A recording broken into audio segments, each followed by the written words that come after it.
Assalamualaikum warahmatullahi wabarakatuh. Terima kasih atas kesempatan yang diberikan kepada kami. Perkenalkan, nama saya adalah Tri Haryanto, perwakilan dari SIOK Yayasan Ular Indonesia. Pada kesempatan kali ini akan saya presentasikan atau akan kita bahas tentang snake awareness atau kesadaran akan ular dengan fokus pada fakta dan mitos seputar ular serta pertolongan pertama yang diperlukan kalau kita tergigit oleh ular. Ular adalah reptil yang banyak sekali ditemukan di dunia. Kecuali di Antartika, ada lebih dari 3.000 spesies ular dan sebagian besar dari mereka tidak berbahaya. Berikut beberapa fakta menarik tentang ular. Ular itu memegang peranan penting dalam ekosistem. Mereka membantu mengendalikan populasi hewan, pengerat, ataupun serangga yang berpotensi merusak tanaman. Kemudian, tidak semua ular itu berbisa. Hanya sekitar 600 spesies ular di dunia yang berbisa. Sisanya tidak memiliki bisa atau berbisa rendah. Kemudian, fakta yang ketiga, ular memiliki indera yang sangat tajam. Mereka dapat mendeteksi panas tubuh. Mereka dapat mendeteksi getaran yang dibuat oleh mangsanya. Kemudian, ular tidak bisa melompat. Meski tampak cepat, ular bergerak dengan merayap atau melata di tanah atau di pohon, dan dia tidak bisa melompat tinggi. Kemudian, tentang mitos yang beredar atau tersebar luas di masyarakat.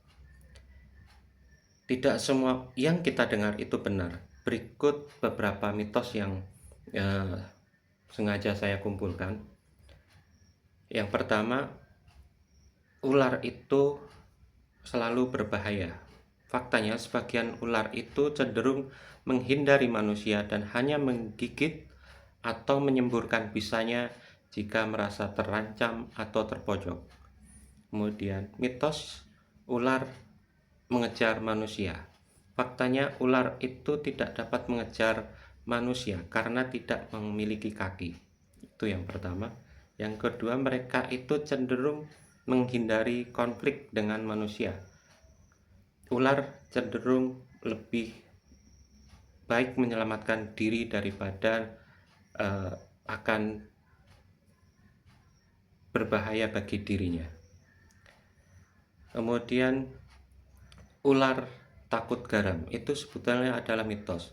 Ular itu sisiknya terbuat dari bahan kreatin, sama saja dengan bahan yang untuk di kuku kita sendiri. Di kuku kita tersendiri itu kalau terkena garam tidak akan terasa sakit. Sama, itu yang dilakukan, itu yang dirasakan oleh ular.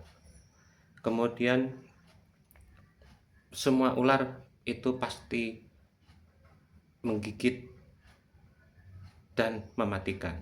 Tidak semua ular itu berbisa tinggi. Hanya beberapa jenis saja yang berbisa tinggi, terutama yang ada di Indonesia itu hanya beberapa saja yang memiliki bisa itu tinggi. Baik, saya lanjutkan. Penting untuk mengenali jenis-jenis ular yang berbisa tinggi di sekitar kita. Beberapa jenis yang berbisa tinggi itu adalah ular kobra atau Naja sputatrix kalau di Jawa, Naja sumatrana atau kobra Sumatera itu ada di Sumatera dan Kalimantan. Ular kobra itu cirinya dia apabila menengadahkan kepalanya, dia memiliki tudung atau payung di sekitar lehernya. Dan diingat bahwa ular kobra itu bisa menyemburkan bisanya apabila merasa terancam atau terpojok. Kemudian ular king cobra itu atau disebut Ophiophagus hanah itu sering kali dijumpai di lahan sawit karena di sana banyak sekali makanan dari ular king cobra itu sendiri. Kemudian dari keluarga viper atau ular tanah itu sangat banyak, biasa ditemui di sekitar perkebunan sawit. Ular hijau ekor merah itu juga sering dijumpai di lahan bersawit. Apabila kita tergigit, apa sih yang harus kita lakukan? Yang pertama, jangan panik, tetap tenang. Terus kemudian, apabila ular itu yang menggigit berbisa tinggi, kemudian langkah selanjutnya adalah segera imobilisasi area yang tergigit. Misalnya di tangan, segera lakukan imobilisasi atau lakukan bidai. Dengan bidai seperti patah tulang, itu akan mengurangi sedikit pergerakan dari area yang tergigit sehingga bisa itu tidak menyebar ke seluruh tubuh. Selanjutnya, silakan dibawa ke fasilitas kesehatan terdekat. Yang kemudian selanjutnya adalah apabila yang menggigit itu tidak berbisa, cukup bersihkan dan diolesi obat merah atau biasa disebut betadine. Yang terakhir, apabila ular itu sejenis piton, itu nanti bisa dilakukan 3T atau tekan, tahan, tinggikan. Tekan dengan kasa atau kain, kemudian tahan dan tinggikan. Apabila lapisan pertama itu sudah penuh dengan darah, silakan dilakukan penggantian di lapisan kedua.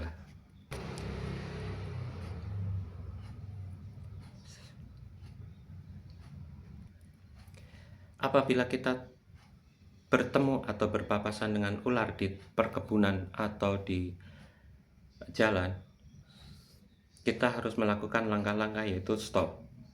S yang pertama adalah silent, tidak usah melakukan banyak gerakan.